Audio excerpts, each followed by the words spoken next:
রোহিঙ্গা সংকট সমাধানে আন্তর্জাতিক প্রচেষ্টা জোরদারের অংশ হিসেবে মালয়েশিয়াকে পাশে চায় বাংলাদেশ।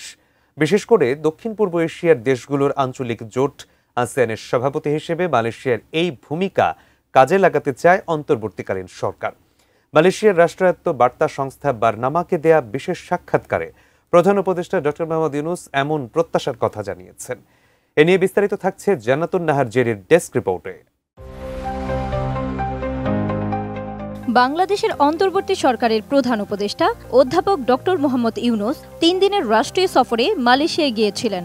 মালয়েশিয়ার প্রধানমন্ত্রী আনোয়ার ইব্রাহিমের আমন্ত্রণে ১১ থেকে ১৩ আগস্ট তিনি সফর করেন। সফরে দেশটির শীর্ষ নেতৃত্বের পাশাপাশি ব্যবসায়ী নেতাদের সঙ্গে বৈঠক করেন তিনি।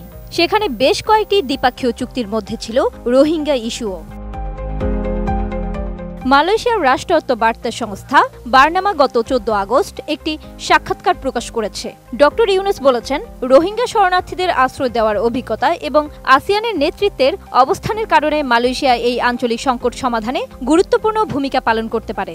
সাক্ষাৎকারটি গ্রহণ করেছেন বারনামার প্রধান সম্পাদক, ইন্টারন্যাশনাল নিউজ সার্ভিসের সম্পাদক ভুন মিয়াওপিং এবং ইকোনমিক নিউজ সার্ভিসের সহকারী সম্পাদক কিশো কুমারী সুশেদারাম।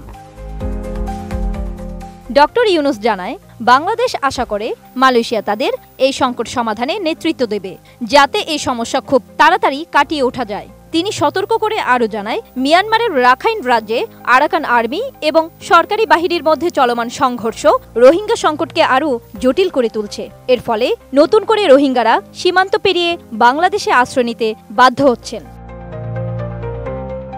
সব মশার বিরুদ্ধে সুরক্ষা দিতে এলো বসুন্ধরা এক্সট্রিম অ্যারোসল, মশার বিরুদ্ধে এক্সট্রিম সুরক্ষা। প্রধান উপদেষ্টা আরও জানায়, গত 18 মাসে নতুন করে 1,50,000 রোহিঙ্গা বাংলাদেশে পালিয়ে এসেছেন। এর সঙ্গে আগে থেকে আশ্রয় নেওয়া 12 লাখ রোহিঙ্গা শরণার্থী রয়েছেন। এই বিপুল সংখ্যক শরণার্থীর কারণে পরিস্থিতি ক্রমশ জটিল হচ্ছে। তিনি আরও উল্লেখ করেন, যুক্তরাষ্ট্র রোহিঙ্গা শরণার্থীদের জন্য তহবিল বন্ধ করে দেওয়ায় বাংলাদেশের উপর চাপ আরও বেড়েছে।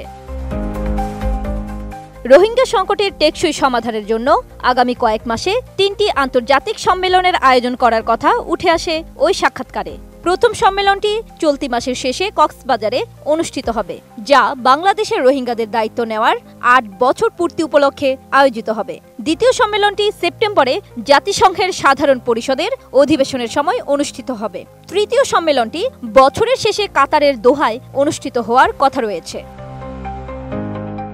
রোহিঙ্গা সংকটের সূচনা হয় 2017 সালে, যখন মিয়ানমার সেনাবাহিনীর অভিযানের মুখে রাখাইন রাজ্য থেকে লাখ লাখ রোহিঙ্গা বাংলাদেশে পালিয়ে আশ্রয় নেয়।